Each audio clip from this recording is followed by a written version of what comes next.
Welcome back to Meenu's kitchen. As a new mama என்னோட weekly meal prep எப்படிலாம் இருக்குது, என் பையன் கொடுக்குற 30 மினிட்ஸில் நான் என்னென்னலாம் ஈஸியாக குக் பண்ண முடியும்னு ரெடி பண்ணி வச்சுருக்கேன்னு பார்க்கலாமா? ஃபஸ்ட்டு வந்து தோசை மாவு அரைச்சி வச்சுருக்கேன். கிட்டத்தட்ட வந்து 5 டேஸ்க்கு எனக்கு வந்து மார்னிங் பிரேக்ஃபாஸ்ட்டுக்கு வந்து தோசை ஒரு இட்லி வந்து இருக்கும். அதனால் எந்த கவலையுமே இல்லை. காலைல எந்திரிச்சோன்னே யோசிக்க வேணாம் என்ன சமைக்கணும்னு. ஒயிட் குருமாவுக்கு வந்து நம்ம அரைக்கிற தேங்காய், சோம்பு எல்லாமே போட்டு நான் பேஸ்ட் மாதிரி பண்ணி வச்சிட்டேன். காய்கறி எல்லாம் வதக்கிட்டு இது போட்டுட்டு ப்ரெஷர் குக் பண்ணாலே போதும், ஒயிட் குருமா ரெடி ஆயிடும். ஸோ ரொம்ப சிம்பிளாக ஈஸியாக பண்ணிடலாம்.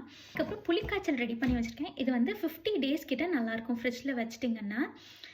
இதை நீங்கள் வந்து நம்மளால் எதுவுமே சமைக்க முடியலன்னா கூட சாதம் மட்டும் வடித்தா போதும், புளிக்காய்ச்சல் வச்சே சாப்பிட்றலாம்.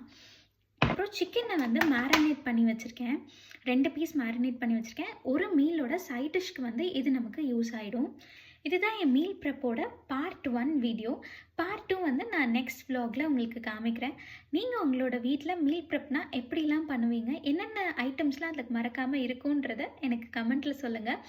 For more videos stay subscribe. பிடிச்சிருந்தா லைக் அண்ட் ஷேர் பண்ணுங்கள். பாய்.